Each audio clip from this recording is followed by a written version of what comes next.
I've got the harnesses made for the injectors. Put a plug on the end, and this is the way things are shaping up. I've got a hole cut in the top for the fuel line, and another one here which will have to be sealed up. This was a little bit tricky because there's actually two layers to this.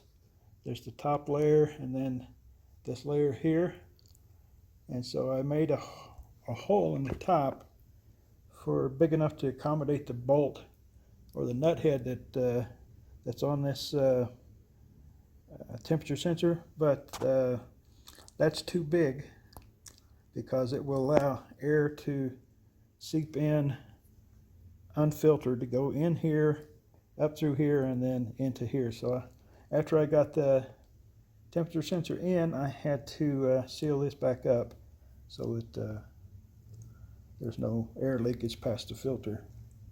So anyhow, it's looking good. Start making more harnesses, get things wired up. Okay, here's the top that I previously cut off, and I was very careful to cut in a straight line. And there's the little metal brackets to kind of hold it in place while I'm repositioning everything. And there, that's for the harness. Okay, that's going to seal up pretty good. I'm going to use RTV and maybe some duct tape. And then that holds everything down.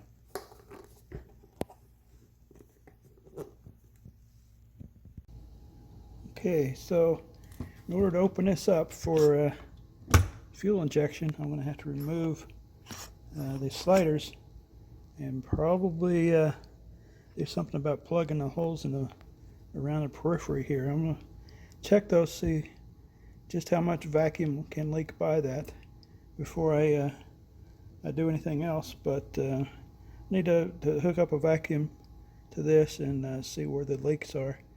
But I know for sure this has got to come out so I can have a straight shot through there. This is the last slider. Oop, I'm going to lose the screws.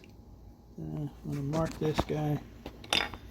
So if I ever want to go back to stock, which I doubt, I will know where everything went. Okay, number 4. Storing these guys in this plastic bag all together so that they don't get lost. Okay. Now, put this back together. Another thing I'm going to do is, since I don't need it, I'm going to remove this choke mechanism because it's really not needed anymore. So these, well, there was 4 screws, now there's only 2, and a spring and this bracket, and I'm going to put that away too and store it. The choke brackets stripped off, so, and the spring, so this is all clean back here, and the sliders are gone, so I got a straight shot through there. The injector's set right about here, still inside the boot, but just maybe a 1/4 inch behind the lip here. So anyhow, that's that part. Also removed both coils, and I'm going to replace those with some smart coils that I can control from the ECU rather than the existing igniter, which is very temperamental about what you feed it. So rather than struggle trying to build an adapter to get the current igniter to work, I'm just going to replace coils with smart coils and be done with it.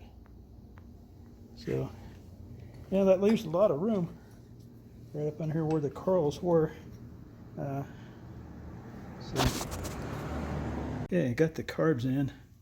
This was really critical because the injector come out to right about there, so it's very important to, while you're putting this in, is to keep it as far forward as possible so that you don't move the injector.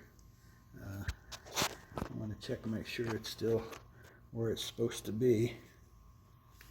and I can see it still right there. I can see the lip of it, or the tip of it, so no harm done.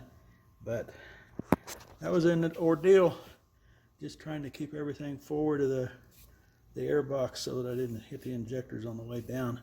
Now I've got to heat these up a little bit, pull them forward, and then I lost the springs a long time ago, so I will put tie wraps around those once I get them in place.